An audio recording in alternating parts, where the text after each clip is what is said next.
Жаһан дүние жаңа жылды қарсы алдың, ізгі ниет тілектерді жар салдың, қуанышың су сепкендей басылдау жұлдызында 4 қаңтардың. Ата-баба алып қалған жеріңді, ей жамағат бекер бұлай таптадың, бейбітшілік қонған мынау еліңді, ей адамзат неге сақтай алмадың? Сылтауратып газдың мынау шарасын, қазақ елі жоғалтты ғой бағасын, бейбітшілік орнау алған заманда, айырды ғой анасынан баласын.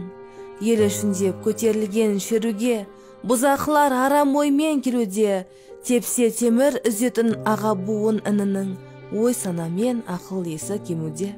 30 жылда көркейген әсем қаланы, іштен шыққан жалмауыздар талады, мұсылманбыз деп кеудесін соққан кәпірлер, өсіріп алып өтірік анау сақалды.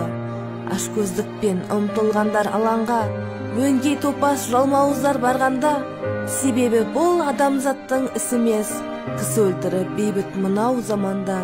Қорғаймыз деп тыныштығын жерімнің, ұмтылдалға бүркіттері елімнің, кім десеңіз жүктеп айта өтейін, олар біздің полиция мен сарбаздар, қорған болған біздің асыл арландар, отаным деп елін жерін қорғаған әскердегі жас буындар солдаттар.